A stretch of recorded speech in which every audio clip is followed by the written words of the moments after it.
അച്ഛനും മോനും perfect casting വേറെ ആരുമില്ല. ബാങ്കിൽ നിന്നാണ് മോനെ, ജപ്തിയാണ് കുട്ടാ. അമ്മയ്ക്ക് ഒറ്റപ്പെട്ട് കൊണ്ടാന്ന് വെച്ചിട്ട് അമ്മേനെ അങ്ങോട്ട് പ്രൊഡ്യൂസറാക്കി. സിനിമയിലെ വിഷയങ്ങൾ പ്രൊഡ്യൂസേഴ്സ് അസോസിയേഷൻ്റെ ആളുകൾ പറഞ്ഞു പൂർണ്ണമായിട്ടും തള്ളാൻ പറ്റില്ല. സിനിമയുടെ നിർമ്മാതാവ് പറഞ്ഞല്ലോ, ഇനി എൻ്റെ അടുത്ത സിനിമയിൽ ഇത്ര വയലൻസ് ഉണ്ടാവില്ല. അപ്പം മമ്മൂക്ക അടുത്ത കാലത്ത് മമ്മൂട്ടി കമ്പനി എന്ന് രൂപീകരിച്ചിട്ട് അച്ഛനായിട്ട് ഒരിക്കലും അങ്ങോട്ട് നിന്നിട്ട് എൻ്റെ മോനെടുക്ക് അല്ലെ ഇതിൽ അഭിനയിപ്പിക്കണം അങ്ങനെ ഒരിക്കലും പറയില്ല എന്നുള്ളത് അച്ഛൻ തന്നെ പറഞ്ഞിട്ടുണ്ട്. അത് മമ്മൂക്ക അത് ചെയ്യേണ്ടതാണ്, നിർബന്ധമായിട്ടും ചെയ്യേണ്ട ഒരു കാര്യമാണ്. സിനിമയിലെ വയലൻസ് വലിയ രീതിയിൽ ഇപ്പോഴത്തെ ജനറേഷൻ കുട്ടികൾ ഏറ്റെടുത്തുകൊണ്ട് കൊലപാതകങ്ങൾ നടക്കും. വീട്ടിൽ നിന്ന് സമ്മതിക്കാത്തവരാണ് ഈ ചാടിപ്പോകുന്ന കുട്ടികൾ. ഒരു കാര്യം പറഞ്ഞു കഴിഞ്ഞാൽ അത് തന്നെ പറഞ്ഞുകൊണ്ടിരിക്കണേലല്ല കാര്യം.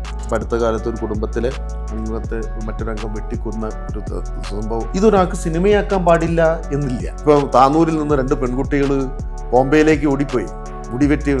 ഇതായിരുന്നു വർഷങ്ങൾക്ക് മുമ്പ് പപ്പേട്ടൻ പറഞ്ഞ ദേശാടനക്കിളി. എടാ മോനെ എന്ന് വരെയാണ് കുട്ടികൾ ആവേശം സിനിമയിലെ ഡയലോഗ് കുട്ടികൾ വിളിക്കുന്നു എന്നാണ്. മുഖ്യമന്ത്രിയാണ് നിയമസഭയിൽ പറയുന്ന ഒരു വാക്കാണ്. അപ്പോൾ കലാകാരൻ്റെ കൃത്യമായിട്ട് കലാകാരൻ സമൂഹത്തിൻ്റെ മുന്നിൽ നടന്ന് സമൂഹത്തിന് വഴി കാണിക്കേണ്ട ആളാണ്, അല്ലാതെ പിന്നിൽ നിന്ന് കുത്തരുത്.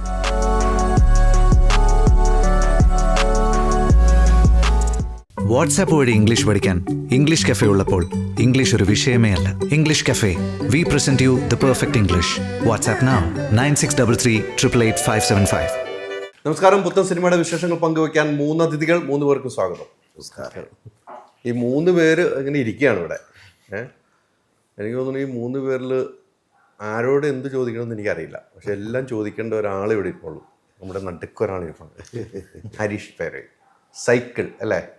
ദാസേട്ടൻ്റെ സൈക്കിൾ. ഈ ദാസേട്ടനല്ല നിങ്ങൾ? അതെ, ദാസേട്ടൻ്റെ മകനായിട്ട് തന്നെ മകൻ അഭിനയിച്ചേക്കണം. അതെ, അതാണ് ഇതിനകത്ത് ഏറ്റവും വലിയ പ്രത്യേകത. അതെ. എനിക്കത് ഈ മകനെ ഞാൻ കാണുന്ന ചെറുപ്പത്തിൽ ഒരു അതെ, ഓണത്തിന് ഇന്റർവ്യൂ എടുക്കാൻ വേണ്ടി റിപ്പോർട്ടർ TV-യിലുള്ളപ്പോൾ വന്നിട്ട് വീട്ടിൽ വന്നിരുന്നിട്ട് അടുത്തൊക്കെ ഇരുന്ന് കുറെ ഡയലോഗ് അടിച്ച് നാടക ഡയലോഗ് അടിച്ചിട്ട് പോയതാണ്. അതായത് ഇന്നാണ് കാണുന്നത് അല്ലേ? അതെ. ഈ ദാസേട്ടൻ്റെ സൈക്കിൾ ഞാൻ ട്രെയിലറൊക്കെ കണ്ടു. സൈക്കിൾ വെട്ടി ഇതുവരെ തീർന്നിട്ടില്ല, പോസ്റ്ററുകൾ ഒട്ടിച്ച് നടക്കുകയാണ്. ഈ സിനിമ വിജയിക്കുമോ അച്ഛാ?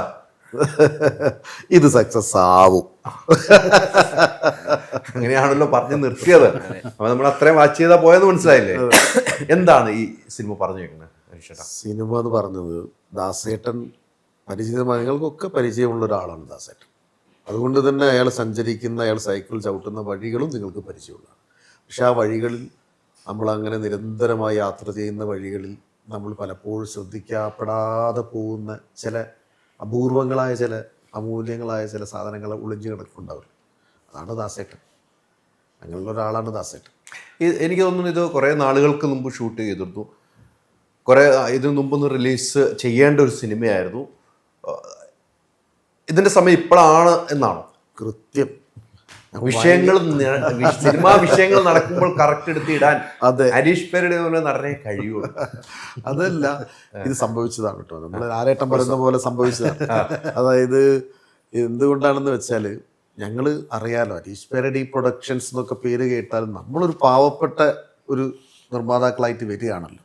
അതുകൊണ്ടാണ് കുറച്ച്, വളരെ കാലമൊന്നും ആയിട്ടില്ല, ഒരു വർഷത്തിൽ മേലെയായി ഷൂട്ട് ചെയ്ത ഒരു സംഭവം ഞങ്ങൾ ഇപ്പോഴാണ് റിലീസ് ചെയ്യാൻ പറ്റിയതെന്ന് മാത്രമേ ഉള്ളൂ. അതാണ് ഞങ്ങളുടേതായ ഒരുപാട് തയ്യാറെടുപ്പ്. താരങ്ങൾ റിലീസ് ചെയ്താൽ തിയേറ്ററിൽ ഓടിക്കില്ല കേട്ടോ ഞങ്ങൾ നിർമ്മാതാക്കൾ. അതെ, അതറിയില്ലേ? അല്ല, അങ്ങോട്ടൊക്കെ നമുക്ക് വരാം. ആദ്യം നമുക്ക് ദാസേട്ടൻ കാറ്റൊക്കെ ഒന്ന് അടിച്ചോട്ടെ സൈക്കിളിൽ ഒന്ന് കാറ്റടിച്ചോട്ടെ. അല്ല ആ സമയമാണ് ഇങ്ങനെ. അതെ, നല്ല സമയമാണ്. ഇപ്പൊ അതിൽ ചോദിച്ചതുപോലെ തന്നെ ഈ ഒരു കൃത്യമായ സമയത്ത് ഇത് വന്നു എന്നുള്ളത് ഞങ്ങളും 2 ആളും കൂടെ അതിശയത്തോട് ഇങ്ങനെ നോക്കിയേ. കാരണം സിനിമ സംസാരിക്കുന്ന ഒരു വിഷയം പ്രധാനപ്പെട്ടതാണ്, വളരെ കാലിക പ്രസക്തമായ സമയത്ത്. അപ്പം ഞാൻ പറയും, ഇതിൻ്റെ നമ്മളിപ്പോൾ പ്ലാൻ ചെയ്തതിൽ ഒരു 6 മാസം മുന്നേ ഇത് റിലീസ് ചെയ്തിരുന്നെങ്കിൽ പോയിന്നടാ, കാര്യം ഉണ്ടാവില്ലായിരുന്നു, ഇത്ര ചർച്ച ചെയ്യപ്പെടില്ല. ഇതെന്തായാലും കറക്റ്റ് സമയത്ത് തന്നെയാണ്. അപ്പോൾ ദൈവം നമ്മളെ കൂടെ ഉണ്ട് എന്നുള്ള വിശ്വാസം തന്നെയാണ് ഇപ്പോൾ ഞങ്ങൾ ഇരിക്കുന്നത്. തീർച്ചയായിട്ടും ഈ സമയം കറക്റ്റ് തന്നെയാണ്, ഒരു മാറ്റമില്ല. ഒരു ഡയറക്ടർ എന്ന നിലയിൽ ഹരീഷ് പേരടി എന്നൊരു അതുല്യ പ്രതിഭയാണ്. നാടകത്തിൽ നിന്നും തമിഴും മലയാളം ഒക്കെ വലിയ രീതിയിൽ കൈകാര്യം ചെയ്ത് അദ്ദേഹത്തിനൊപ്പമാണ് ഡയറക്ഷനിലേക്ക് വരുന്നത്. എങ്ങനെയുണ്ടായിരുന്ന എക്സ്പീരിയൻസ്? ഇല്ല, ഞാൻ ഇതിന് മുമ്പ് ഹരീഷിൻ്റെ കൂടെ വർക്ക് ചെയ്തിട്ടുണ്ട്. ആയുധപഴം ഐശ്വരതി എന്ന് പറഞ്ഞ മൂവി. അതിനുശേഷമാണ് ഞങ്ങളിപ്പോൾ ദാസേൻ്റെ സൈക്കിളായിട്ട് വരുന്നത്. ഐശ്വര്യതി എന്ന് പറഞ്ഞിട്ട് എന്നെ വെച്ചിട്ട് ചെയ്ത ഞാൻ ഇന്റർവ്യൂ എടുത്തിട്ടുണ്ട്. Interview എടുത്തിട്ടുണ്ട്. നമ്മളൊരു കഫേയിൽ ഇരുന്നാണ് അതെ, interview കഫേയിൽ എടുത്തത്. Yes, yes. വളരെ കാലിക പ്രസക്തമായ ഒരു യൂണിവേഴ്സൽ ആയ സബ്ജക്ട് അതെ അതെ അതെ അതെ അതെ. അപ്പൊ അങ്ങനത്തെ ഒരു സബ്ജക്റ്റുകളാണല്ലോ ഇപ്പൊ പ്രാധാന്യം വരുന്നത് എനിക്ക് തോന്നുന്നു. ഇതും ചർച്ച ചെയ്യപ്പെടുന്ന സബ്ജക്റ്റാണ്. അതെ. അല്ല, ഞങ്ങൾ ഇതിനു മുമ്പേ പല പല വിഷയങ്ങൾ ഹരീഷേട്ടൻ സംസാരിച്ചിട്ടുണ്ട്. ഹരീഷേട്ടൻ ആകുമ്പോൾ സൗഹൃദം ഉണ്ടെന്നല്ല, ഐശ്വര്യ എന്ന സിനിമയിലൂടെയാണ് ആ സൗഹൃദം വരുന്നത്.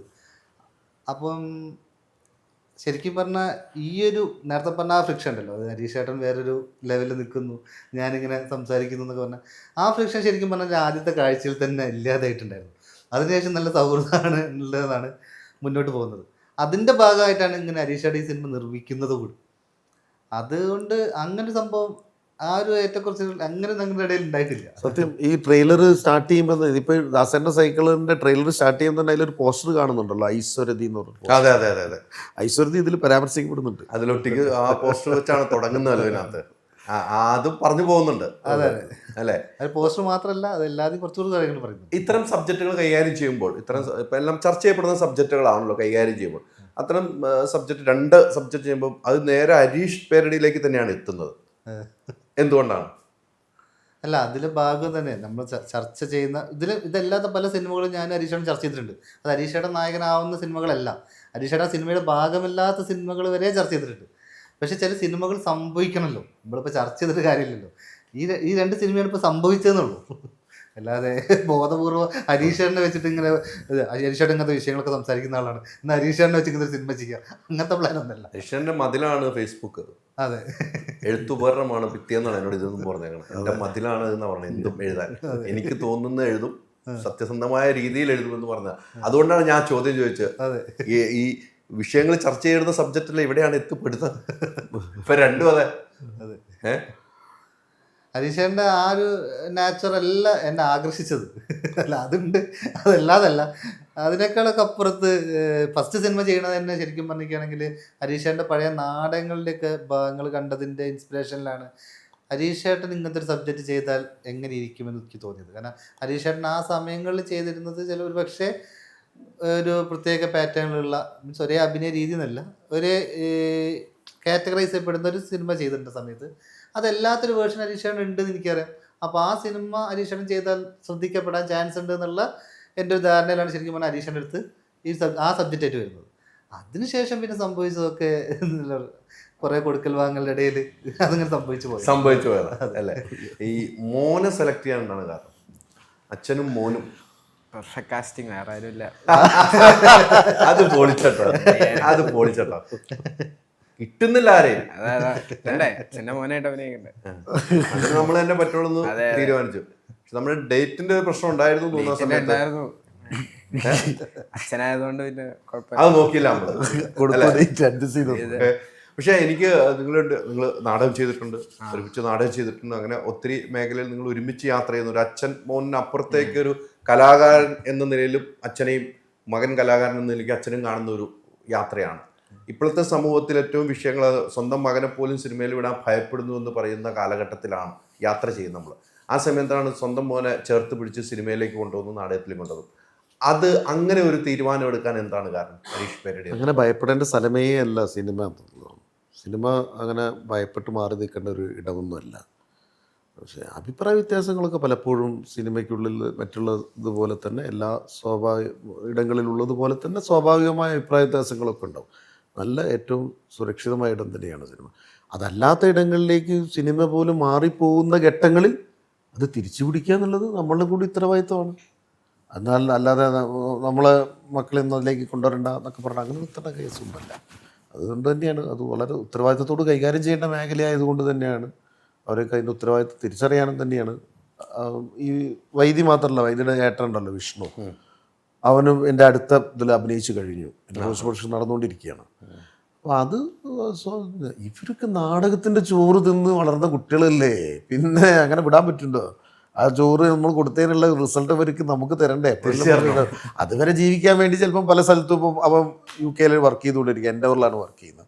അപ്പം അങ്ങനെയുള്ള ജോലികളൊക്കെ ഉണ്ടാവും. അതിൻ്റെ ഇടയിൽ ഇത്തരം സാധനങ്ങൾ ചെയ്തേ പറ്റൂ, അതൊക്കെ വേണം. ഈ സബ്ജക്റ്റ് കേട്ട് കഴിഞ്ഞപ്പോൾ എന്താണ് മോന് തോന്നിയത്? ഈ സബ്ജക്റ്റ് കേട്ട് കഴിയുമ്പോൾ ദാസേട്ടന് സൈക്കിൾ എന്ന് പറയുക ഒരു അച്ഛൻ്റെ കഷ്ടപ്പാടുകളിലൂടെ പോകുന്ന ഒരു സൈക്കിളാണ്. അത് സൈക്കിള് വട്ടത്തിൽ ചവിട്ടുന്നു, നീളത്തിൽ പോയിക്കൊണ്ട് ഇങ്ങനെ ഇരിക്കുവാണ് ആ സൈക്കിൾ. ആ സബ്ജക്റ്റ് കേട്ടപ്പോൾ എന്താണ് തോന്നിയത്?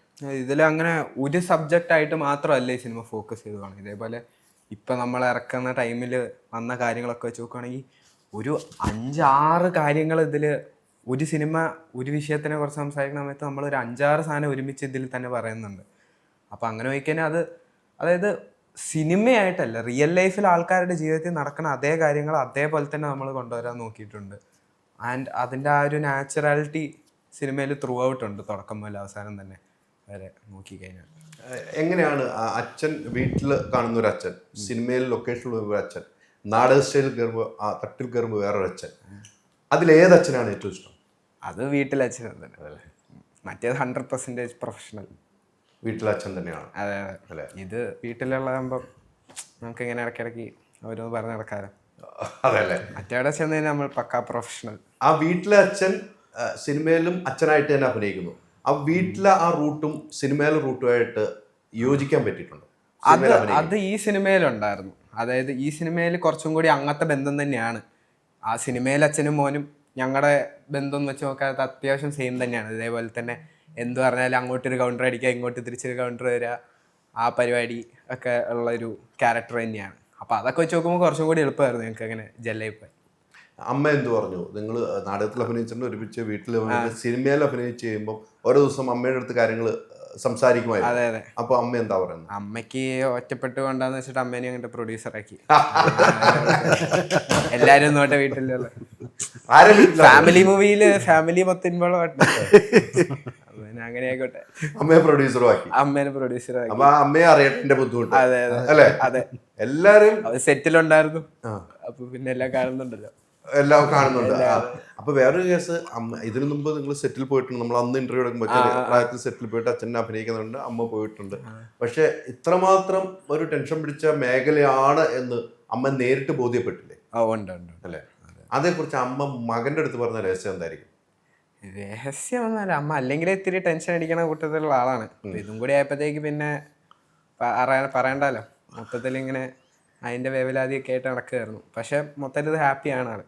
ഹാപ്പിയാണ്. പടം ഇറങ്ങാൻ പോകുമ്പോൾ ഹാപ്പി ആയിട്ടിരിക്കുകയാണ്. ഹരീഷേട്ടൻ്റെ ജീവിതത്തിൽ ഒത്തിരി യാത്രകൾ ചെയ്തിട്ടുണ്ട്. ഒത്തിരി യാത്രകൾ ചെയ്തിട്ടുണ്ട്. നാടകത്തിൽ നിന്നും സിനിമയിൽ നിന്നും മറ്റു അന്യഭാഷയിലും വലിയ വലിയ സിനിമയുടെ ഭാഗമായി, കേരളത്തിലാണ് വലിയ വലിയ സിനിമയുടെ ഭാഗമായി ഇത്തരം ഒരു പ്രൊജക്റ്റിലേക്ക്, ഒരു ചെറിയ പ്രൊജക്റ്റ് പ്രൊഡ്യൂസ് ചെയ്യാം എന്ന് തോന്നാനുള്ള ഒരു കാരണം എന്തായിരിക്കും? അതെന്താണെന്ന് വെച്ചാൽ, അത് അലി നല്ലൊരു ചോദ്യമാണ് ചോദിച്ചത്. അതെന്താണെന്ന് വെച്ചാൽ, ഞാൻ നാടകം പഠിച്ചത് കുളൂർ സാറിൻ്റെ കീഴിലാണല്ലോ. ഗുരുകുല വിദ്യാഭ്യാസ പ്രകാരം ജയപ്രകാശ് കുളൂർ എന്ന് പറയുന്ന ഒരു നാടകാചാര്യൻ്റെ ആദ്യത്തെ ബാച്ചിൽപ്പെട്ട ആളാണ് ഞാൻ. ഇന്ന് അദ്ദേഹം എത്രയോ ബാച്ചുകളിലും എത്രയോ ശിഷ്യപരമ്പരയുള്ള മനുഷ്യനാണ്. അപ്പോൾ എൻ്റെ ആ തുടക്കകാലത്തുള്ള സംഭവം, അദ്ദേഹം എന്നിലേക്ക് അർപ്പിച്ചൊരു സാധനമുണ്ട്. ഒരു ഏറ്റവും ലളിതമായിട്ട് ഏറ്റവും വലിയ സാധനങ്ങൾ പറയുക എന്ന് പഠിപ്പിച്ചൊരു തിയറി ഉണ്ട്, ഒരു കുളൂരിയൻ തിയറി എന്ന് പറയുന്നത്. ആ സാധനം തന്നെയായിരുന്നു ഞാൻ എപ്പോഴും സ്വപ്നം കണ്ടിരുന്നത്. ഒരു സിനിമയ്ക്ക് എന്തെങ്കിലും ചെയ്യുകയാണ്, എന്തെങ്കിലും സംഭവിക്കുകയാണെങ്കിൽ എത്ര ലളിതമായിട്ട് എങ്ങനെ സിനിമയ്ക്ക്, നമുക്കറിയാം സിനിമയ്ക്ക് ഒരു പണം ചിലവാകും, ആ ഒരു പണത്തിൽ നിന്ന് എത്രത്തോളം മാക്സിമം അതിനെ ലളിതമാക്കിയിട്ട് എന്നാലോ സബ്ജക്റ്റിൽ യാതൊരു തരം കോംപ്രമൈസും ഇല്ലാതെ വലിയ ഒരു സാധനം എങ്ങനെ പറയാം, അങ്ങനെ സലിക്കുന്ന വേദനാക്കിൽ ഇങ്ങനെ ഒരു പ്ലോട്ടുമായിട്ട് വരുന്നത്. ശക്തമായൊരു കുടുംബത്തിൻ്റെ രാഷ്ട്രീയം പറയാം. അത് നമുക്ക് കുറച്ച് മുൻപ് കാലത്ത് ഉണ്ടായിരുന്നു. ശ്രീനേട്ടൻ്റെയും സത്യേട്ടൻ്റെയൊക്കെ സിനിമകളിൽ നമ്മൾ കണ്ടത്. പക്ഷെ അങ്ങനത്തെ സിനിമകൾ കൂടെയാണുള്ള ഒരു സിനിമയാണെന്നൊന്നുമല്ല ഇപ്പോൾ ഞങ്ങൾ അവകാശപ്പെടുന്നത്. പക്ഷെ അതിൻ്റെ ഒരു എവിടെയോ തലത്തിലുള്ള അതിൻ്റെ ഒരു റിലേ കൈമാറ്റം എന്ന് പറയൂലേ, ഒരു വടി ഓടി പോകുന്ന അവസാനത്തെ ഒരു അത്ലറ്റിന് കൊടുക്കുമ്പോൾ ഉണ്ടാകുന്ന ഒരു, അങ്ങനെ ഉണ്ടല്ലോ, അത്ലറ്റുകൾ കൈമാറി പോകുന്നൊരു വടി. അങ്ങനെ ആ ഒരു വടി അവരുടെ സമ്മതത്തോടല്ലാതെ ഞങ്ങൾ എടുക്കുകയാണ്. ആ കുടുംബത്തിൻ്റെ രാഷ്ട്രീയം പറയേണ്ട വലിയൊരു കാലഘട്ടത്തിലൂടെയാണ് നമ്മൾ പോകുന്നത്. അപ്പം അവരെവിടെയോ വെച്ചിരുന്ന ആ വടി, സത്യേട്ടനും ശ്രീനേട്ടനൊക്കെ വെച്ച് പോയ വടി, പ്രിയൻ സാറൊക്കെ വെച്ച് പോയ ആ വടി ഞങ്ങൾ എടുത്ത് ഓടുകയാണ്. ഞാൻ അതിലും കൂടി ഓടാൻ ശ്രമിക്കുകയാണ്, അത്രയേ ഉള്ളൂ. അപ്പം ഞാൻ നേരത്തെ പറഞ്ഞ പോലെ കുളൂർ സാറിൻ്റെയൊക്കെ ആ തിയറീനെ കൂടെ അനുസരിച്ചുള്ള രീതിയിൽ അത് ഏറ്റവും ലളിതമായിട്ട് സിമ്പിളായിട്ട് വലിയ പൊളിറ്റിക്സ് എങ്ങനെ പറയാം എന്നുള്ളൊരു ശ്രമം. പൊതുവെ ഇങ്ങനത്തെ കാര്യങ്ങൾ ചർച്ച ചെയ്യപ്പെടുമ്പോഴും ഹരീഷ് പേരെഴുതുന്ന വ്യക്തി ഇതിനെക്കുറിച്ച് സംസാരിക്കാറുണ്ട്, അല്ലേ? ഉച്ചത്തിൽ സംസാരിക്കാറുണ്ട്, ഫേസ്ബുക്കിലൂടെ സംസാരിക്കാറുണ്ട്. വിഷയങ്ങൾ വലിയ വലിയ വിഷയങ്ങൾ വരുമ്പോൾ ഇപ്പം ഇതിൻ്റെ പോസ്റ്റർ റിലീസ് ചെയ്യുമ്പോഴും എന്തോ ഒരു കുറിപ്പ് എഴുതിയിരുന്നു എന്ന് എനിക്ക് തോന്നുന്നു. എനിക്ക് പെട്ടെന്ന് മെമ്മറി കിട്ടുന്നില്ല. ഇത് ചെയ്തുകൊണ്ട് ഈ വിഷയം നിൽക്കുമ്പോൾ തന്നെ അങ്ങനെ ഒരു കുറിപ്പ് എഴുതിയത് അല്ലേ, അതെനിക്ക് പെട്ടെന്ന് ഓർമ്മയിൽ വരുന്നില്ല, ഞാൻ വായിച്ചു പോയതാണ്. അത്തരം കാര്യങ്ങൾ സംസാരിക്കുന്ന ഒരു വിഷയങ്ങൾ, പല വിഷയങ്ങളും സംസാരിച്ച് വരുമ്പോൾ ഈ ദാസേട്ടൻ്റെ സൈക്കിള് ഉച്ചത്തിൽ ഒരു മാധ്യമമായിട്ട് തന്നെയാണോ താങ്കൾ കാണുന്നത്? സിനിമ എന്ന മാധ്യമത്തിലൂടെ എല്ലാം പറഞ്ഞു വന്ന് ശ്രദ്ധിക്കുന്നുണ്ടോ? തീർച്ചയായിട്ടും സിനിമ എന്ന് പറഞ്ഞാൽ ഏറ്റവും ജനകീയമായൊരു കലാമാധ്യമമാണ്. അതുകൊണ്ട് തന്നെ അത് കൈകാര്യം ചെയ്യുമ്പോൾ എന്ന് പറയുന്നത് നമ്മൾ വളരെ ഉത്തരവാദിത്തത്തോടു കൂടി തന്നെ കൈകാര്യം ചെയ്യപ്പെടേണ്ട സാധനമാണ്. ചില സമയങ്ങളിൽ നമുക്ക് കലയിലൂടെ കാര്യങ്ങൾ ഒരു സമൂഹത്തെ മുന്നോട്ട് നയിക്കാനുള്ള സാധനം തന്നെയാണ്. അപ്പോൾ അതിലൂടെ ശക്തമായിട്ട് പറയാനുള്ള ഒരു അവസരം നമ്മൾ ഉണ്ടാക്കിയെടുക്കണം എന്നും കൂടിയുള്ള അഭിപ്രായക്കാരനാണ്. അങ്ങനെ തന്നെയാണ് നമ്മൾ സമൂഹമായിട്ട് ബന്ധപ്പെടേണ്ടത്. നമ്മളൊരു സിനിമ നിർമ്മിക്കുമ്പോൾ നമുക്കതിൽ നിന്ന് കുറേ പണം കിട്ടണം എന്ന് മാത്രം ആഗ്രഹിച്ചാൽ പോരാ. കിട്ടണം എന്നുള്ളത് എല്ലാവരുടെയും ആഗ്രഹമായിരിക്കും, ഏതൊരു നിർമ്മാതാവിൻ്റെ ആഗ്രഹം. അത് മാത്രമല്ല, അതിനോടൊപ്പം തന്നെ സമൂഹത്തിലേക്ക് നല്ല ചിന്തകളും നല്ല രാഷ്ട്രീയവും ഒക്കെ പറയാൻ പറ്റുന്ന ഒരു സാധനം കൂടെ നമ്മൾ വെച്ച്, പ്രത്യേകിച്ച് ഈ കാലഘട്ടത്തിൽ അറിയാമല്ലോ, നമ്മൾ ചെയ്യും പ്രത്യേകിച്ച് ഒന്നും എടുത്തു പറയുന്നൊന്നുമില്ല, നമുക്കറിയാമല്ലോ നമ്മൾ പോകുന്ന ഒരു ചുറ്റുപാടുകൾ എങ്ങനെയാണുള്ളത്. ആ സങ്കീർണമായ അത്തരം ചുറ്റുപാടുകൾ, ഇത്തരം വിഷയങ്ങൾ സംസാരിക്കണം തന്നെയാണ് ഞാൻ വിചാരിക്കുന്നത്. ഈ മകൻ ഈ സിനിമയിലേക്ക് വരുന്നു, മൂത്ത മോൻ അടുത്ത സിനിമയിൽ അഭിനയിച്ചു കഴിഞ്ഞു. മകൻ്റെ അഭിനയ മികവ് അറിയാവുന്നൊരു അച്ഛൻ എന്ന നിലയിൽ, ഒരു കലാകാരൻ എന്ന നിലയിൽ ഈ വേഷം ഈ മോൻ തന്നെ ചെയ്യണം എന്നൊരു ചിന്താഗതി വരാനുള്ള കാരണം ഉണ്ടായിരുന്നു? സത്യത്തിൽ അഖിലാണ് അവനെ സെലക്ട് ചെയ്തത്, ഞാനല്ല സെലക്ട് ചെയ്തത്. അഖിൽ എപ്പോഴും വീട്ടിൽ വരുന്ന ആളാണ് ഈ ക്യാരക്ടറിന് എന്നുള്ളത്. സോ അവൻ ചോദിച്ച് വാങ്ങുന്ന ആളുമാണ് ഇത് അഖിൽ, അല്ല ഈ വൈദി. കാരണം അവന് ഇതിന് ശേഷം വരുന്നൊരു സിനിമയിലെ എൻ്റെ ഡയറക്ടർ ഭയങ്കര സങ്കടത്തോടു കൂടി എന്നോട് പറഞ്ഞു, അവൻ വന്ന് ചോദിച്ചു ഹരീഷ് ഭായി എൻ്റെ അടുത്ത് ചാൻസ് തരുമോ എനിക്ക് എന്ന് ചോദിച്ചു. എൻ്റെ ക്യാമറാമാൻ അവർക്ക് ഭയങ്കര സങ്കടമായി, അവനൊരു ചാൻസ് കൊടുക്കാൻ പറ്റും. അവൻ വന്ന് ചോദിച്ചു. അപ്പോൾ അങ്ങനെ ചോദിക്കുന്ന ആളാണ് അവൻ, എനിക്ക് ചാൻസ് തരുമെന്ന് ചോദിക്കുന്ന ആളാണ് ചെറിയ ആൾക്കാരോട്, വീട്ടിൽ വരുന്നവരോടും പരിചയമുള്ളവരോടൊക്കെ ചോദിക്കുക. അതിൻ്റെ ഭാഗമുണ്ട്, രണ്ടും കൂടിയുണ്ട്. പക്ഷേ ആ ക്യാരക്ടർ അവനതിന് ആപ്റ്റാണെന്ന് തോന്നിയത് കൊണ്ട് തന്നെയാണ് അഖിലത് സെലക്ട് ചെയ്തത്. പിന്നെ അവൻ അഭിനയിക്കുന്നത് എനിക്കറിയാം, അവന് ഒറ്റ തവണ ഞാൻ ആ മോണിറ്ററിൽ നോക്കിയിട്ടുള്ളത്. ഓക്കെയാണ്, മനസ്സിലായി, ഞാൻ മാറിയത്. പിന്നെ ഞാൻ അതിൽ നിയന്ത്രിക്കാനോ പിടിക്കാനോ ഒന്നും പോകാറൊന്നുമില്ല. പിന്നെ അവനെ അതിൽ റൂട്ടിൽ കറക്റ്റായിട്ട് അവൻ ഇങ്ങനെ പോകുന്നുണ്ടെന്ന് തോന്നി. ഈ അഭിനയിക്കണം എന്നുള്ള മോഹം വലുതായിട്ടുണ്ട്, ചോദിക്കാറുണ്ടെന്ന് പറഞ്ഞു. അച്ഛൻ വഴി ഓപ്പറേറ്റ് ചെയ്യാമെന്നല്ലേ, നേരിട്ട് പോയി എന്തിനാ ചോദിക്കണം? അച്ഛൻ വഴി ചോദിച്ചുകൂടെ? അത് അങ്ങനെ വയ്ക്കണേലൊരിതുണ്ടോ, നമുക്ക് ഡയറക്ടേഴ്സ് അവർക്കൊക്കെ ഇഷ്ടപ്പെട്ടിട്ടെ എന്നിട്ട് വയ്ക്കട്ടെ. അച്ഛൻ്റെ അടുത്ത് ഞാൻ ചോദിക്കാറുണ്ടോ വെച്ചാൽ അച്ഛൻ്റെ അടുത്തും ചോദിക്കാറൊക്കെ ഉണ്ട്. പക്ഷേ അച്ഛൻ തന്നെ പറയാറുണ്ട് വരേണ്ട സമയത്ത് വരും, അല്ലെങ്കിൽ അച്ഛനായിട്ട് ഒരിക്കലും അങ്ങോട്ട് നിന്നിട്ട് എൻ്റെ മോനെ എടുക്ക് അല്ലെങ്കിൽ ഇതിൽ അഭിനയിപ്പിക്കണം അങ്ങനെ ഒരിക്കലും പറയില്ല എന്നുള്ളത് അച്ഛൻ തന്നെ പറഞ്ഞിട്ടുണ്ട്. അപ്പോൾ സാഹചര്യങ്ങളും ക്യാരക്ടേഴ്സും കാര്യങ്ങളൊക്കെ അതിനനുസരിച്ച് വരികയാണെന്നുണ്ടെങ്കിൽ സംഭവം ഇങ്ങോട്ട് തന്നെ വരും എന്നുള്ള രീതിയിൽ. ഇപ്പൊ അച്ഛൻ പറഞ്ഞല്ലോ എതിർന്ന് മുമ്പ് ഒരാളോട് ചോദിച്ചപ്പോൾ അവർക്ക് ഭയങ്കര പ്രശ്നമായെന്നല്ലേ, അത് എങ്ങനെയാ ഉൾക്കൊണ്ടത്? അത് കുഴപ്പമൊന്നുമില്ല, ഞാൻ ആദ്യമായിട്ടൊന്നല്ല അത് ചോദിച്ചത്, എത്രയോ പ്രാവശ്യം ചോദിച്ചിട്ടുണ്ട്. ഇതിനകത്ത് അല്ലാതെ ആണെങ്കിലും ഞാൻ തന്നെ കുറെ ഓഡീഷൻസിന് അയക്കാറുണ്ട്, ഓരോന്ന് കാസ്റ്റിംഗ് കോൾ കൊടുക്കാറുണ്ട്, നാടകം ചെയ്യാറുണ്ട്. ഇപ്പോഴാണെങ്കിലും ഞാൻ കോളേജിൽ തിയേറ്റർ അസോസിയേഷൻ്റെ ഭാഗമാണ്. അപ്പം അതിൻ്റെ ഓരോ കാര്യങ്ങളും നാടകവും കാര്യങ്ങളൊക്കെ ആയിട്ട് പോകുന്നുണ്ട്. അഭിനയം നേരത്തെ തന്നെ ഉണ്ട്, നാടകത്തിലാണെങ്കിലും ഉണ്ട്. അച്ഛൻ്റെ കൂടെ തന്നെ നേരത്തെ അച്ഛൻ പറഞ്ഞ നമ്മൾ വാങ്ങി തന്നെ ചോറാണ് നാടകം എന്ന് പറഞ്ഞാൽ, അതിൽ നിന്നാണ് നമ്മുടെ കുടുംബം വളർന്ന് ഇത്രയും ആയത്. ആ ഒരു ബന്ധം വെച്ച് തന്നെ അഭിനയം എന്നൊരു മോഹം ഉണ്ടായിരുന്നു. അത് അച്ഛൻ വഴി അങ്ങ് നടന്നില്ല എന്ന് മാത്രമേ ഉള്ളൂ. അച്ഛന് വേണമെങ്കിൽ ഈസി ആയിട്ട് എവിടെയും കൊണ്ടുപോകായിരുന്നു. അങ്ങനെയല്ല, ഇപ്പോഴാണെങ്കിലും നോക്കണം ഇവിടെ എത്താനും ഒരു കാരണം അച്ഛനാണ്. പക്ഷെ അച്ഛന് ഇത് എൻ്റെ മോന് കൊടുക്കാവുന്ന വേഷമാണെന്ന് അങ്ങനെ പറയാറില്ല അച്ഛൻ. അങ്ങനെ പറയാറില്ല. അങ്ങനെയാണ് ഈ തമിഴിലൊക്കെ പോയി അഭിനയിക്കും എന്തോരം വേഷം പിടിച്ചാലോ. തമിഴില് ഞാൻ കാസ്റ്റിംഗ് കോൾ കൊടുക്കാറുണ്ട്, അതിലും കൊടുക്കാറുണ്ട്, എല്ലാത്തിനും കൊടുക്കാറുണ്ട്. ഒന്നും വിട്ടുകൊടുക്കൂല. അവിടെ ഒന്നും ഫാദറിന്റെ പേരും ഹരീഷ് പെരടി സിനി ആർട്ടിസ്റ്റ് എഴുതാറുണ്ടോ? ഇല്ല, അത് എഴുതിയിട്ടില്ല. പേര് മാത്രമേ എഴുതിയിട്ടുള്ളൂ. വൈദി പെരടി എന്നുണ്ടല്ലോ, അറിയാവുന്നവർ അറിഞ്ഞോളും. അറിയേണ്ടവർ അറിഞ്ഞോട്ടെ, അല്ലാത്തവര് അറിയണ്ട. അല്ലേ, ഈ നേരത്തെ പറഞ്ഞ പോലെ ഇവരിലേക്ക് മുകളിലേക്ക് എത്തുന്നത് നിങ്ങൾ തന്നെയാണ്, ഡയറക്ടർ തന്നെയാണ്. എന്നിട്ട് ഹരീഷേറിൻ്റെ അടുത്ത് പറയുന്നു അല്ലേ, അതെങ്ങനെയാണ് ഇവൻ ചെയ്താൽ മതി എന്ന് തോന്നാ ത്രോട്ടം ഉണ്ടല്ലോ നമുക്ക്. എന്തായാലും നമ്മൾ പല ആളുകളെ നോക്കുമല്ലോ നമുക്ക്. അതെങ്ങനെയാണ്?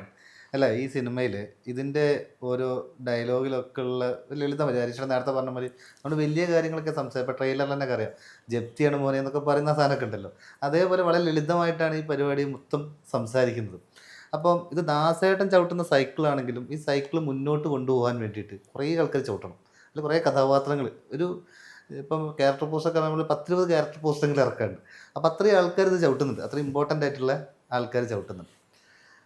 പക്ഷേ നേരത്തെ പറഞ്ഞ മാതിരി ഇത് കുറച്ചും കൂടി ലൈഫ് റിലേറ്റഡ് ആയിട്ട് നിൽക്കുന്ന സബ്ജക്റ്റാണ്. അപ്പോൾ ഹരീഷേട്ടൻ്റെ മകനായിട്ട് വരുന്ന സമയത്ത് ഞാൻ മനസ്സിൽ കണ്ടത്, ഞാൻ വൈദ്യുതി നേരിട്ട് വീട്ടിലേക്ക് ഇടയ്ക്കിടയ്ക്ക് പോകുന്ന ആളാണല്ലോ, അല്ലെങ്കിൽ വൈദ്യുതി സംസാരിക്കുന്ന ആളാണ്. അപ്പോൾ വൈദ്യുതിന് ആപ്റ്റാണ് എനിക്ക് തോന്നുന്നത്. അതേപോലെ ഞാൻ കണ്ട് പരിചയിച്ച അല്ലെങ്കിൽ പരിചയമുള്ള കുറച്ച് ആൾക്കാർ, വെറുതെ പരിചയമല്ല കേട്ടോ, ഇവർ ഇതിൻ്റെ ഭാഗമായിട്ട് നടക്കുന്ന ആൾക്കാർ, എന്നാൽ സിനിമയിലൊന്നല്ല, അങ്ങനെയുള്ള കുറേ ആൾക്കാരാണ് ഞാൻ ഹരീഷേട്ടനോട് ഡിസ്കസ് ചെയ്തിട്ട് തന്നെയാണ് ഇത് സെലക്ട് ചെയ്യുന്നത്. അപ്പം മകൻ്റെ കാര്യം അങ്ങനെ പറയുന്ന സമയത്ത് ഹരീഷേട്ടൻ ഓക്കെയാണ്, അങ്ങനെ മുന്നോട്ട് പോവുകയാണ്. അങ്ങനെയാണ് ആ മുന്നോട്ട് പോയത്. അതെ അതെ. എത്ര ദിവസം ഉണ്ടായിരുന്നു ഷൂട്ടൊക്കെ? വളരെ കറക്റ്റ് പറയുകയാണെങ്കിൽ 17 ദിവസം ഷൂട്ട്. വയനാട് എവിടെയാണ് ലൊക്കേഷനൊക്കെ? കോഴിക്കോടായിരുന്നു. കോഴിക്കോട് അല്ലേ? കോഴിക്കോട് സ്ലാങ്ങൊക്കെയാണ് പറഞ്ഞു പോകുന്നതും. ഈ പറഞ്ഞ പോലെ സ്ക്രിപ്റ്റാണെന്ന് ചോദിക്കും. ജപ്തി നോട്ടീസാന്ന് പറയുന്ന ആ ഒരു സീനുണ്ടല്ലോ, കട്ടിൽ കിടന്നുകൊണ്ട് ഭാര്യയായിട്ട് അഭിനയിച്ച പറയുന്ന ആ സീൻ, അത് ഉൾക്കൊള്ളാൻ പറ്റണ ഒരു സിറ്റുവേഷൻ ഉണ്ട്. അപ്പം അത് വല്ലാത്തൊരു സിറ്റുവേഷൻ ആയിരിക്കുമല്ലോ. സ്ക്രിപ്റ്റാണോ എന്ന് ചോദിക്കുമ്പോഴാണ് പറയുന്നത് ജപ്തി അല്ല മോനെ, ജപ്തി നോട്ടീസാന്ന് പറയുന്നത്. അത് ആ രീതിക്ക് തന്നെ സ്ക്രിപ്റ്റിലുണ്ടല്ലോ. അത് പറയുമ്പോൾ ഒരു മൂഡുണ്ട്. നമ്മളിപ്പോൾ സാധാരണ ഒരു കുടുംബത്തിലുണ്ടാകുന്ന ഒരു ഫീലുണ്ടല്ലോ, അതെങ്ങനെയായിരുന്നു ആ ഫീല്? നമ്മൾ അതായത് അതിൽ ആ ഡയലോഗ് ട്രെയിലർ ശ്രദ്ധിച്ചാൽ അറിയാം, ബാങ്കിൽ നിന്നാണ് മോനെ, ജപ്തിയാണ് കിട്ടാ, അങ്ങനെയാണ് പറയുന്നത്. അത് അത്രയും ലാഘവത്തോടെ ഇതായിട്ട് കൈകാര്യം ചെയ്യുന്നൊരു വിഷയമായി മാറും. കടം എന്ന് പറയുന്നത് ഇന്ന് നമ്മളെ സംബന്ധിച്ചോളം എന്താണ്? കടമില്ലാത്ത മനുഷ്യരുണ്ടോ? ഒരു ക്രെഡിറ്റ് കാർഡ് എന്തെങ്കിലും ലോൺ എടുക്കാത്ത ആളുകളില്ലല്ലോ. ഒരു വണ്ടീൻ്റെ അടവില്ലാത്തൊരു മനുഷ്യരില്ല. അപ്പോൾ കടം എന്ന് പറയുന്നത് നമ്മളെ ഒരു സർവ്വസാധാരണമായ കൂടങ്ങനെ നടക്കുന്ന ഒരു നിഴലാണ്, ഒരു മലയാളിയുടെ പ്രത്യേകിച്ച് ആ നിഴലാണ്. ആ നിഴലിൽ നമ്മളെ കൂടെ ഉണ്ട്, നമുക്ക് അറിയുന്നതാണ്. അത് എന്തോ ഒരു ഭീകര സാധനമാണ് എന്നുള്ള പോലെ ഇനി അത് കൈകാര്യം ചെയ്യേണ്ടത്. അതിനെ കൈകാര്യം ചെയ്യേണ്ടത് എങ്ങനെയാണെന്നൊക്കെ ഈ സിനിമ സംസാരിക്കുന്നുണ്ട്. പിന്നെ ഞാൻ പറഞ്ഞല്ലോ, കുടുംബത്തിൻ്റെ രാഷ്ട്രീയമാണ്. കുടുംബത്തിൻ്റെ രാഷ്ട്രീയം പറയുമ്പോൾ അതിലെ എല്ലാ ഘടകങ്ങളും ഏറ്റവും ലളിതമായിട്ടാണ് പറയുന്നത്. അല്ലാതെ ഭയങ്കര എടുത്ത് ചാട്ടങ്ങളോ കയറിൽ കെട്ടി വലിക്കലോ ഒന്നുമില്ല. സിമ്പിളായിട്ട് പറഞ്ഞു പോകുന്ന സിനിമ. ഇത് മറ്റ് ആർട്ടിസ്റ്റുകളെ മുഴുവൻ ഞങ്ങൾ അധികം തിയേറ്ററിൽ നിന്നാണ് എടുത്തത്. എല്ലാവരും നല്ല കഴിവുള്ള അസൽ ആർട്ടിസ്റ്റുകളാണ്. ഈ സിനിമ ഒരു പക്ഷേ നല്ല നല്ല സംവിധായകരൊക്കെ ശ്രദ്ധിക്കുകയാണെങ്കിൽ ഒരുപക്ഷേ ഈ സിനിമ മലയാളത്തിലേക്ക് ഒരുപാട് നല്ല നടന്മാരെ സംഭാവന ചെയ്യും എന്നുള്ള കാര്യത്തിൽ എനിക്ക് ഉറപ്പുണ്ട്. അതിൻ്റെ കൂടി ഒരു തുടക്കം, അങ്ങനത്തെ ഒരു മൂവ്മെൻറ്റിൻ്റെ ഭാഗം കൂടിയായിട്ടാണ് എൻ്റെ ഇനി ഈ സിനിമ മാത്രമല്ല അതിനുള്ള എല്ലാ സിനിമാ നിർമ്മാണങ്ങളിലേക്കൊക്കെ കിടക്കാൻ ആഗ്രഹിക്കുന്നത്. അത്തരം ഒരു മൂവ്മെൻറ്റും കൂടെ ഞാൻ ലക്ഷ്യം വയ്ക്കുന്നുണ്ട്. കോഴിക്കോടൊക്കെയുള്ള തിയേറ്ററിൽ ആർട്ടിസ്റ്റിലൊക്കെ ഇതിൽ ചെയ്ത ഗിരീഷ് മണ്ണൂർ, നമ്മളെ രത്നാകരേട്ടൻ, എൽസി ചേച്ചി, അങ്ങനെ ഒരുപാട് വലിയ വലിയ ആർട്ടിസ്റ്റുകൾ ഇതിൽ അഭിനയിച്ചിട്ടുണ്ട്. നല്ല നല്ല ക്യാരക്ടേഴ്സ്. അതാണ് അർത്ഥകിൽ പറഞ്ഞ പോലെ ഈ ക്യാരക്ടേഴ്സൊക്കെ വെറുതെ അങ്ങനെ വന്നു പോകുന്ന ആളുകൾ ആരുമില്ല. എല്ലാവർക്കും ദാസേട്ടൻ്റെ ജീവിതവുമായിട്ട് ബന്ധപ്പെടാനുണ്ട്. സൈക്കിളിൽ ഒരു ബെല്ലെങ്കിലും അടിക്കാനുണ്ട്. അങ്ങനെയുള്ള ആളുകളാണ്.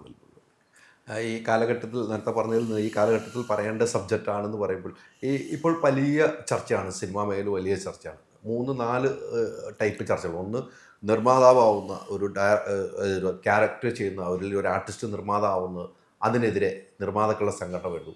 അത് കഴിഞ്ഞിട്ട് സമരവുമായിട്ട് വരുന്നു. സമരം ഒന്നിനും പരിഹാരമല്ല എന്ന് പറയുന്ന ആളുകളുണ്ട്. സമരം പരിഹാരമാവുന്നു എന്ന്, ഒരു സൂചനയാവുന്നു എന്ന് പറഞ്ഞു. അതോടൊപ്പം സിനിമയിലെ വയലൻസ് വലിയ രീതിയിൽ ഇപ്പോഴത്തെ ജനറേഷൻ കുട്ടികൾ ഏറ്റെടുത്തുകൊണ്ട് കൊലപാതകങ്ങൾ നടക്കുന്നു. ഇതേക്കുറിച്ചൊക്കെ അനീഷ് പേരടി എന്നൊരു വ്യക്തി, ഒരു കലാകാരനപ്പുറം ഒരു വ്യക്തി എന്ന നിലയിൽ എങ്ങനെയാണ് കാണുന്നത്? സിനിമയിലെ വിഷയങ്ങൾ പ്രൊഡ്യൂസേഴ്സ് അസോസിയേഷൻ്റെ ആളുകൾ പറഞ്ഞത് പൂർണ്ണമായിട്ടും തള്ളാൻ പറ്റില്ല. അതിന് കാരണം എന്താണെന്ന് വെച്ചാൽ ഒരുപാട് എക്സ്പീരിയൻസ് ഉള്ള ആളുകൾ തന്നെയാണ് അവർ. അതൊന്നും നമുക്ക് ഒറ്റയടിക്ക് അങ്ങോട്ട് തള്ളിക്കളയേണ്ട കേസല്ല. പിന്നെ ചില കാര്യങ്ങളോട് വിയോജിപ്പുകളുണ്ടാവും. സ്വാഭാവികമായിട്ടിപ്പോൾ നടന്മാർ, താരങ്ങൾ പ്രതിഫലം കുറയ്ക്കണം അല്ലെങ്കിൽ അങ്ങനത്തെ വിഷയം, അതൊക്കെ വ്യക്തിപരമായ താരങ്ങളുടെ ഒരു സാധനമാണ്. കാരണം ഒരു താരം പെട്ടെന്ന് ഉണ്ടാവുന്നൊന്നുമല്ലല്ലോ. അദ്ദേഹത്തിന് ഒരു മാർക്കറ്റ് ഉള്ളത് കൊണ്ടാണല്ലോ അദ്ദേഹത്തിൻ്റെ പേരിൽ ബിസിനസ് നടക്കുന്നത് കൊണ്ടും കൂടിയാണല്ലോ പലപ്പോഴും നിർമ്മാതാക്കൾ ആദ്യം തന്നെ അഡ്വാൻസ് കൊടുത്ത് ഇവരുടെ ഡേറ്റിനായി വെയിറ്റ് ചെയ്യുന്നതൊക്കെ.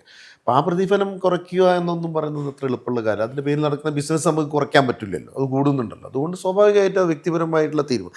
അത്തരം ചില വിയോജിപ്പുകളും കാര്യങ്ങളും ഉണ്ടെങ്കിൽ പോലും ഇപ്പോൾ നിർമ്മാതാക്കളുടെ സംഘടന ഉണ്ടെങ്കിൽ ന്യായമായ ആവശ്യമാണ് വിനോദ നികുതിയുമായി ബന്ധപ്പെട്ട വിഷയം. അതിൻ്റെ പേരിലാണ് അവർ സമരം നടത്താൻ തീരുമാനിക്കുന്നത്. ആ സമരം ഒരു അനാവശ്യ സമരമാണെന്ന് നമുക്ക് പറയാൻ പറ്റില്ല. അത് കാരണം സർക്കാർ പലപ്പോഴും ഇതിൻ്റെ നികുതി എടുത്തു കൊണ്ടുപോവുക എന്നല്ലാതെ തിരിച്ച് ഇതിലേക്കൊന്നും കൊടുക്കാതിരിക്കുന്ന ഒരു സമ്പ്രദായമാണ്. അപ്പോൾ ആദ്യം പറയേണ്ടത് നിർമ്മാതാക്കൾ തന്നെയാണ്. അതുകൊണ്ടാണ് അവർ അത്തരം ഒരു രീതിയിലേക്ക് കടക്കാൻ പോകുന്നതും എന്നാണ് ഞാൻ മനസ്സിലാവുക. പക്ഷേ സർക്കാർ ഇടപെട്ടാൽ ആ സമരം തന്നെ ചിലപ്പം ഇല്ലാതെയാവും ചെയ്യും, നിർത്താൻ പറ്റുകയും ചെയ്യും. അത് അവരുടെ ചില ആവശ്യങ്ങൾക്കൊക്കെ വേണ്ടി മാറ്റിവെക്കാനും അവർ തയ്യാറാവുമെന്നാണ് ഞാൻ വിശ്വസിക്കുന്നത്. മറ്റൊരു വിഷയം സിനിമ മേഖലയിൽ വന്നിട്ടുള്ള സിനിമ വയലൻസും കാര്യങ്ങളൊക്കെയുള്ള ചർച്ചകളാണ്. അത് എല്ലാ കാലത്തും നമ്മൾ കല കൈകാര്യം ചെയ്യുമ്പം ശ്രദ്ധിക്കേണ്ട കുറേ ഉത്തരവാദിത്തങ്ങളുണ്ട്. ഇപ്പം ഞാനടക്കമുള്ളതാണ്, ഞാൻ അഭിനയിക്കുന്ന സിനിമയാണെങ്കിൽ ഇപ്പം നമുക്ക് ഇപ്പോൾ അഭിനയിക്കാൻ വിളിക്കുമ്പോൾ എല്ലാ സിനിമയുടെയും എങ്ങനെയാണ് ചിത്രീകരിക്കുന്നതെന്ന് ചോദിച്ചൊരു ആക്ടർക്ക് പറ്റില്ല. അതിപ്പോൾ അങ്ങനെയല്ല. ഇപ്പം നമ്മൾ അഭിനയിക്കുന്ന സിനിമയിലും ഉണ്ടാവാം വയലൻസും കാര്യങ്ങളൊക്കെ ഉണ്ടാവും. പക്ഷെ അത് കൈകാര്യം ചെയ്യുന്നവർ ഏതൊരു വിഷയം നമുക്ക് കൈകാര്യം ചെയ്യാം.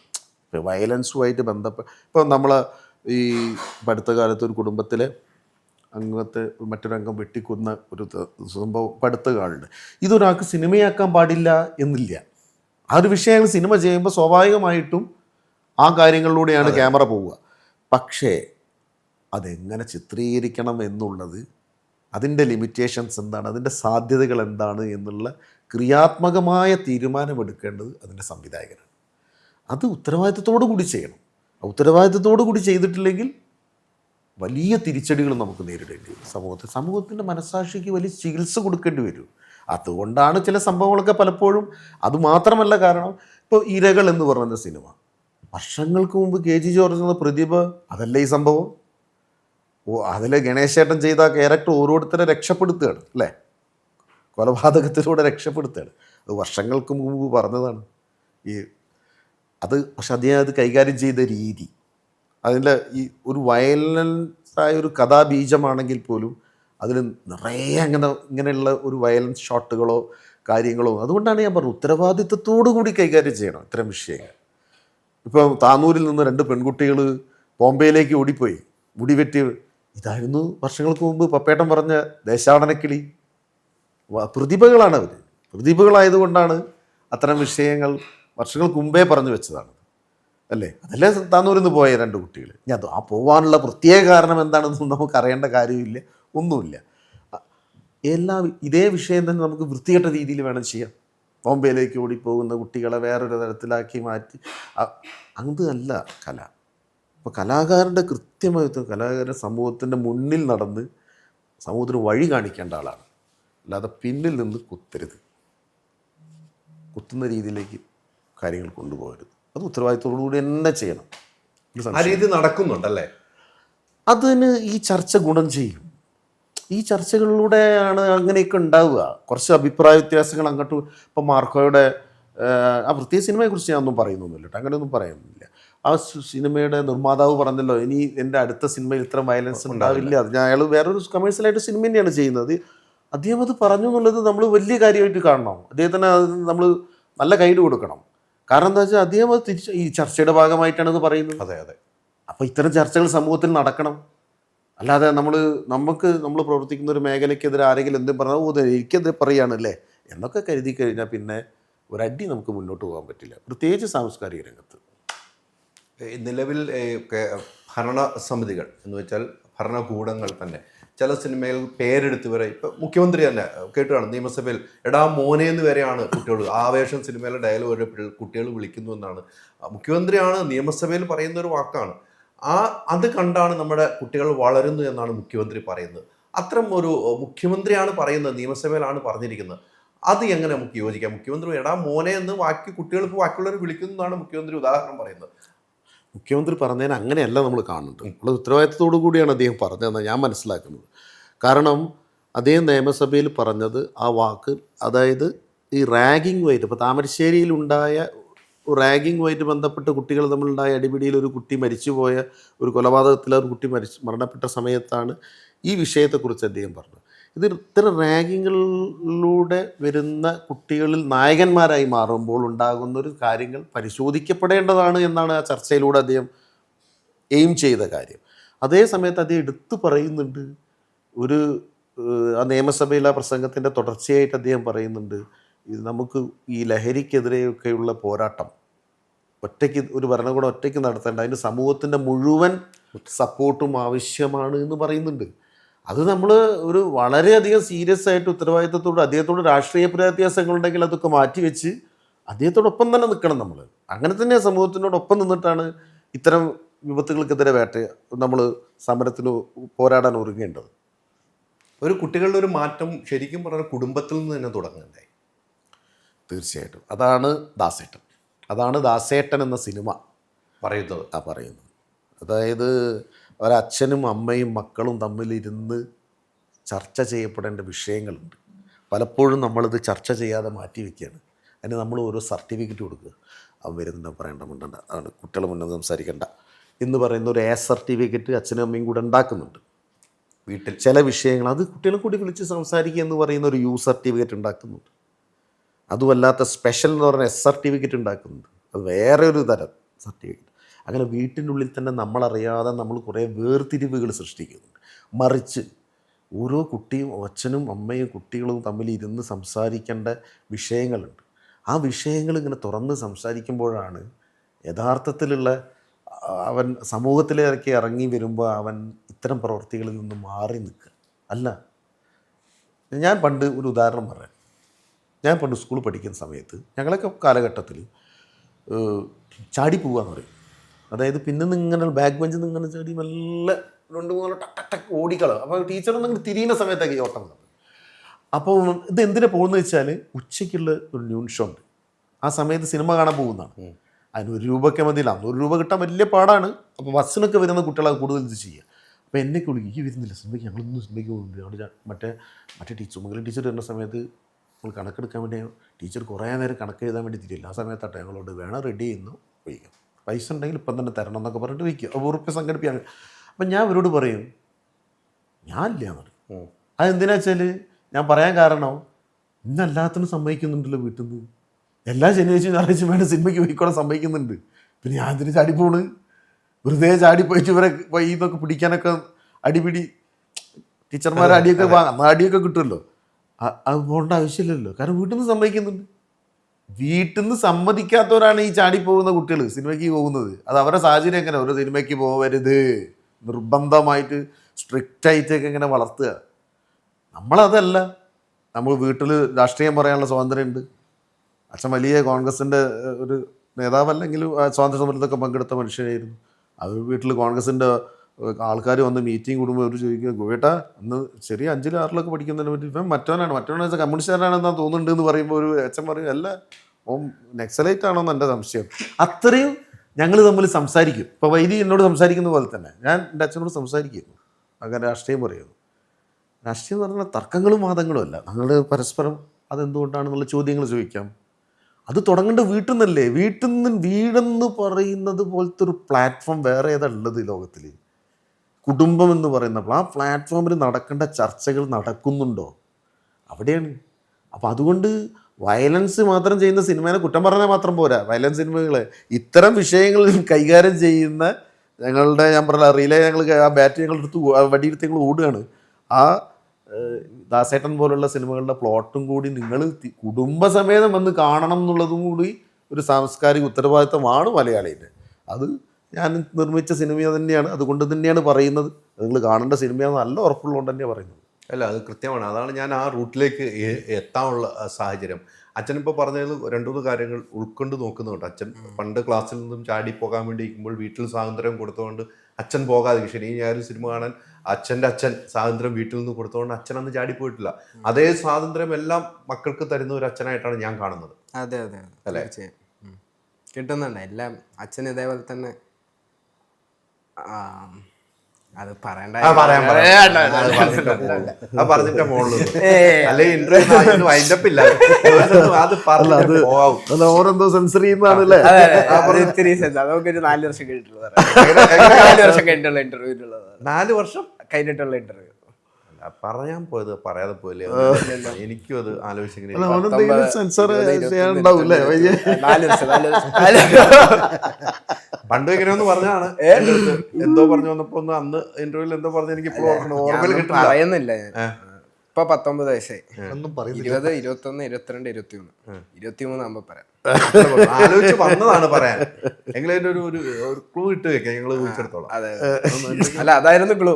ഏത്? മനസ്സിലാവും. ചില സംഭവം സെൻസർ ഉണ്ട്. അതെ അതെ ചില സമയം സെൻസറിങ് ഉണ്ട്. അപ്പൊ അതിന്റെ എല്ലാ കാര്യത്തിലാണെങ്കിലും അച്ഛൻ പറഞ്ഞു തന്നിട്ടുണ്ട് എന്ത് ചെയ്യണം എന്ത് ചെയ്യണ്ടെന്നുള്ളത്.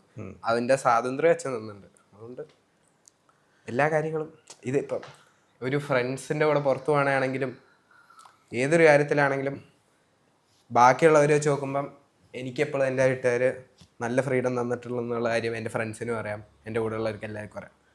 അതുകൊണ്ട് തന്നെ എനിക്ക് കുറേ കാര്യങ്ങൾ മനസ്സിലാക്കാനും പറ്റിയിട്ടുണ്ട്, കുറേ കാര്യങ്ങൾ പഠിക്കാനും പറ്റിയിട്ടുണ്ട്, കുറേ കാര്യങ്ങളിൽ നിന്ന് തെറ്റിപ്പോകാണ്ടിരിക്കാനും പറ്റിയിട്ടുണ്ട്.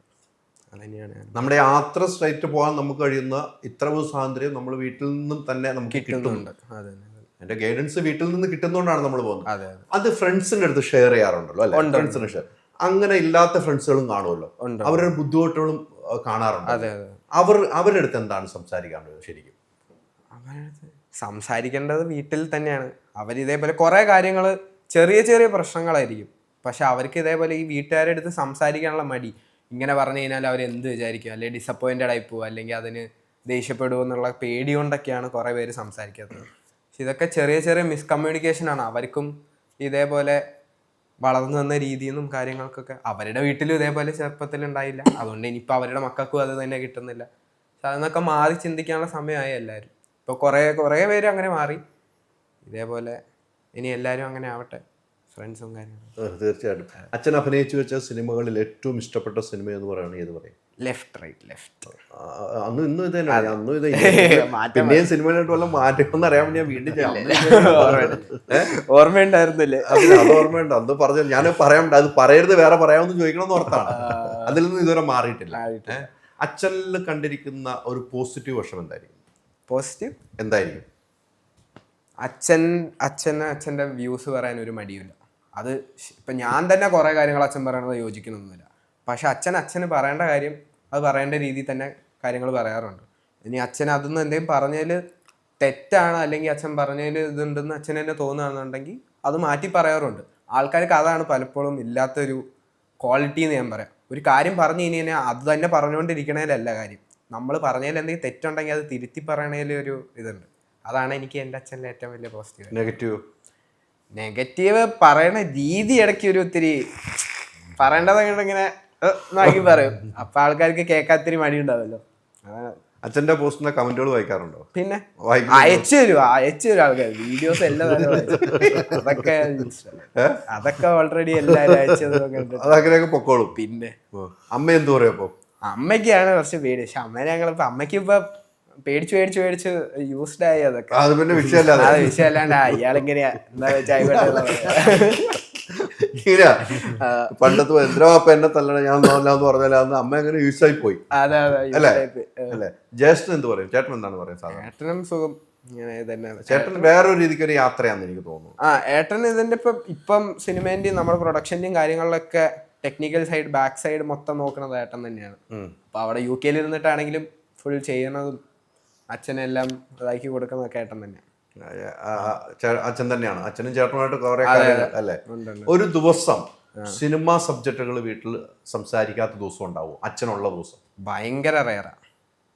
എപ്പോഴും ഞങ്ങളൊരു കാറിൽ ഒരു എവിടെയെങ്കിലും ഇവിടെ നിന്ന് വീട്ടിൽ നിന്ന് എടപ്പള്ളി വരെ പോകണമെങ്കിലും ഞങ്ങൾ സംസാരിക്കുന്നത് തന്നെ സിനിമ കാണാൻ പോണതാണ് എനിക്ക് ഏറ്റവും. ഞങ്ങളെ സിനിമ കണ്ട് എൻ്റെ തിരിച്ച് വന്ന് വീട്ടിലെത്തണ പിറ്റേ ദിവസം രാവിലെ ഉച്ച വരെ തന്നെയായിരിക്കും സംസാരം. ആ സിനിമയെ കുറിച്ച് ഇങ്ങനെ ഏത് സിനിമ കണ്ടാലും.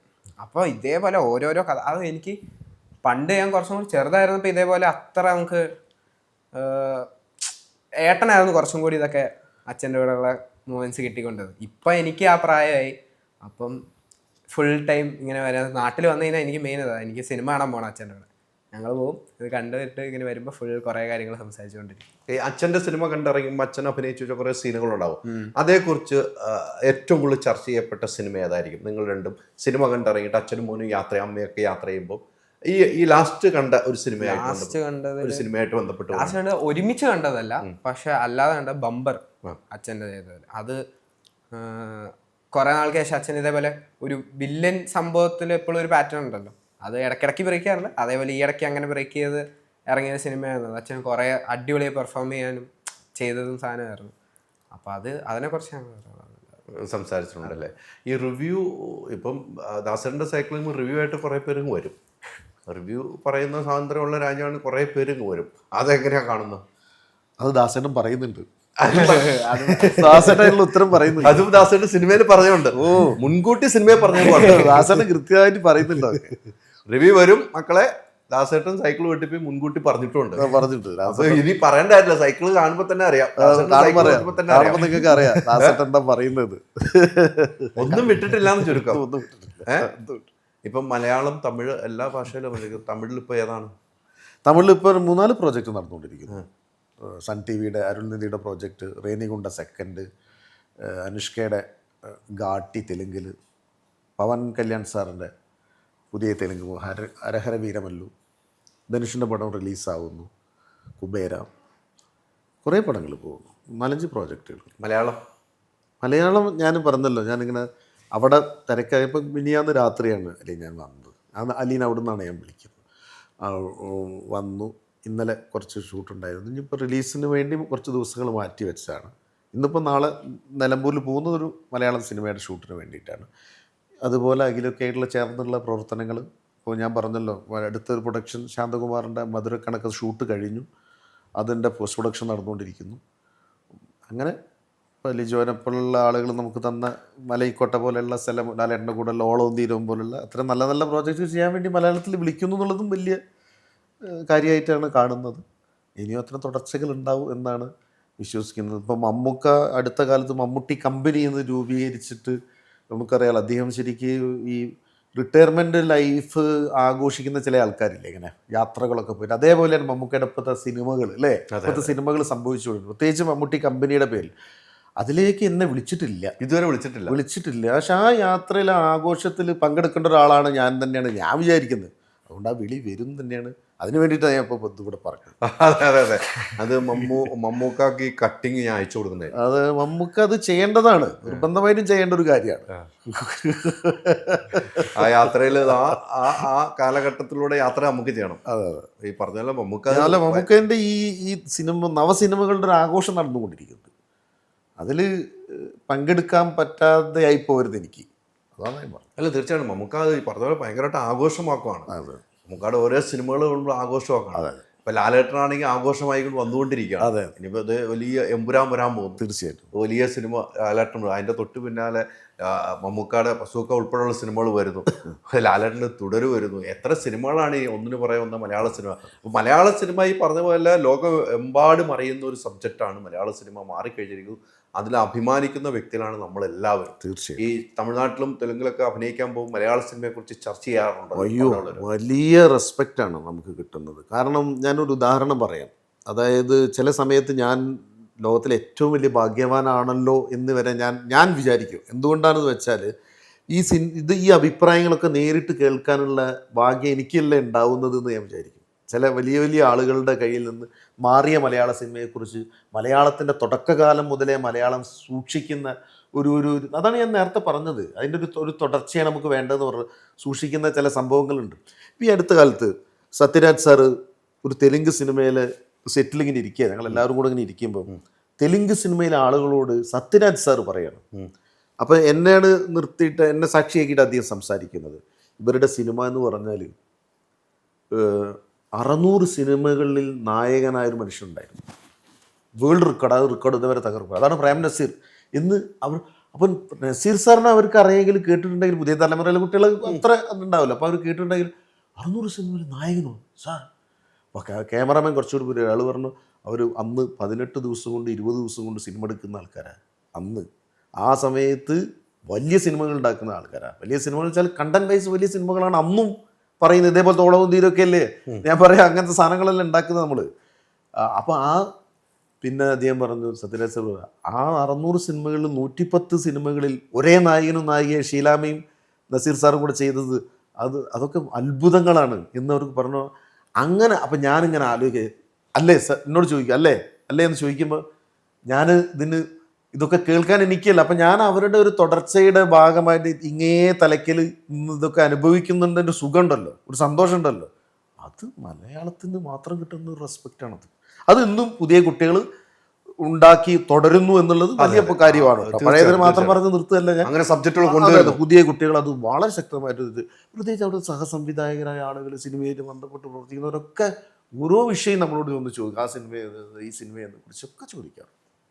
ഈ വില്ലൻ കഥാപാത്രങ്ങൾ എനിക്ക് കൂടുതലും താങ്കളുടെ വില്ലൻ കഥാപാത്രങ്ങൾ എനിക്ക് പേഴ്സണലി ഇഷ്ടം കേട്ടോ. ഞാൻ കണ്ടിരിക്കുന്ന സിനിമകളിൽ വില്ലൻ കഥാപാത്രങ്ങൾ, ഈ വില്ലൻ കഥാപാത്രങ്ങൾ എങ്ങനെയാണ്, യോജിക്കുന്നുണ്ടോ? വില്ലൻ കഥാപാത്രങ്ങൾ ഇഷ്ടപ്പെടുന്നുണ്ടോ? വില്ലൻ എന്ന് പറഞ്ഞാൽ ഒരു യാഥാർത്ഥ്യമാണ്. നായകനാണ് സങ്കല്പം. സത്യത്തിൽ വില്ലനാണ് ഉള്ളത്. ഉള്ള കാര്യത്തിനാണ് നിങ്ങൾ വില്ലൻ എന്നൊന്ന് പറഞ്ഞുകൊണ്ടിരിക്കുന്നത്. സങ്കല്പം നായകനല്ലേ, നായകനല്ലേ ഇല്ലാത്ത കാര്യം. അതെ അതെ. പ്രത്യേകിച്ച് കമേഴ്സ്യൽ സിനിമകളുടെ അതിനെ മാറ്റുന്ന ചില പരീക്ഷണങ്ങളും കാര്യങ്ങളും ഒക്കെ നടന്നുകൊണ്ടിരിക്കുന്നുണ്ട്, ഇല്ലെന്ന് ഞാൻ പറയുന്നില്ല.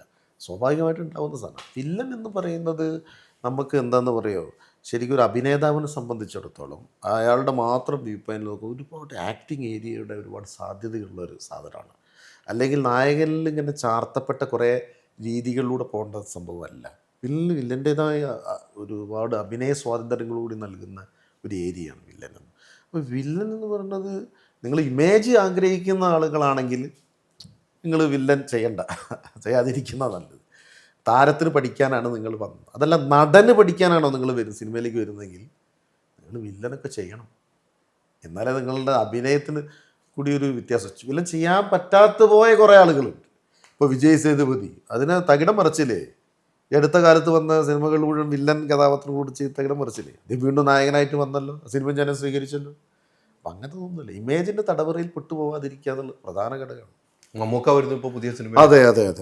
അടുത്ത പുഴുവിൽ വന്നല്ലോ, അല്ലാത്ത തന്നെ വന്നു. അല്ലാതെ വിനായകന്റെ കൂടെ ഇനി വരുന്നു സൈനൈഡ് മറ്റേ ആ ഒരു നടന്ന സംഭവമായിട്ടാണ് മമ്മൂക്ക വരുന്നത്. അതെ അതെ.